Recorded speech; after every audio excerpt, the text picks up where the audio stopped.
Vuelve a haber noticias en torno a la tan esperada nueva conexión entre Madrid y Lisboa, tanto las mejoras de la actual como la futura por alta velocidad, con dos fechas muy relevantes tras la publicación de un nuevo acuerdo entre ambos países y la Comisión Europea, que ha advertido de los retrasos que arrastra. Fechas y detalles que te cuento en este vídeo. Y es que estos días la Comisión Europea se ha postulado sobre los riesgos de retrasos que acumula y seguirá acumulando esta conexión clave para el futuro transporte de viajeros en el continente. Un proyecto de infraestructura transfronteriza donde ahora se han puesto dos fechas para sus esperados y necesarios avances. Por un lado, conseguir una conexión convencional real entre ambos países, donde se ha puesto la fecha de 2030 y por alta velocidad, que ahora se ha fijado en 2034. Una fecha algo más factible, con muchas comillas, que la que hasta ahora se había fijado por ambos gobiernos, pero que para poder hacerse realidad necesita de un fuerte impulso, sobre todo en el lado portugués.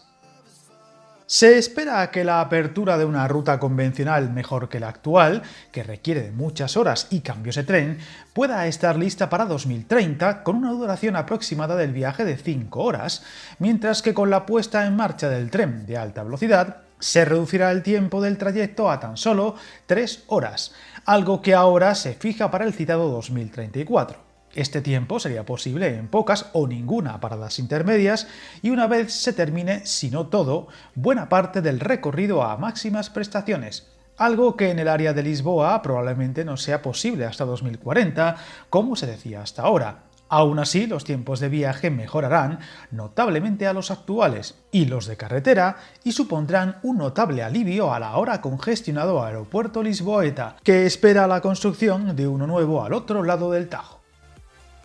Viajar en tren nunca fue tan fácil. En trenes.com encuentra y reserva tus billetes de Renfe, Wigo, Irio y muchos otros países europeos. Vive experiencias únicas a bordo y recuerda, si vas sobre raíles, está en trenes.com.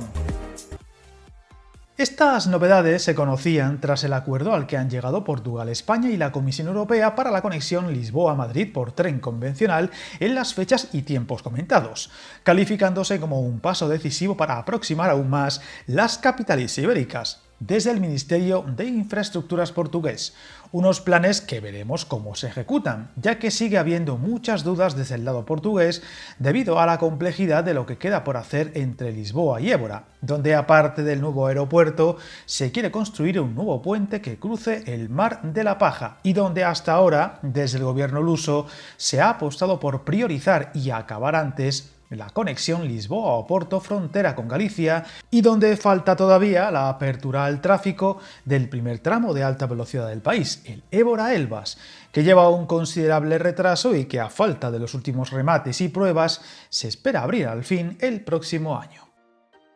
Sin embargo, las dudas no solo afectan al país vecino. En el lado español, los tramos por acabarse en suelo extremeño tienen ya un calendario muy definido, con las últimas obras entre Plasencia y Navalmoral de la Mata avanzando a buen ritmo, pero el tramo toledano sigue dejando dudas tras las novedades en el paso y parada en Talavera, contadas recientemente en otro vídeo del canal, y sobre todo el paso y parada en Toledo capital, que a punto de cumplirse un año de la publicación de los planes que afectaban a la provincia, sigue sin aprobarse y revelarse la solución en la ciudad imperial, lo cual aleja notablemente las posibilidades de que esté listo para 2030, como se defendía hasta ahora, y lo más probable es que no llegue hasta 2032 o 33. En cualquier caso, lo que queda por construirse en el lado español debería cumplir los nuevos planes sin problemas, siendo el lado portugués el que más deberes tiene pendientes y más justos andarán de tiempo para acercarse a esa nueva fecha pactada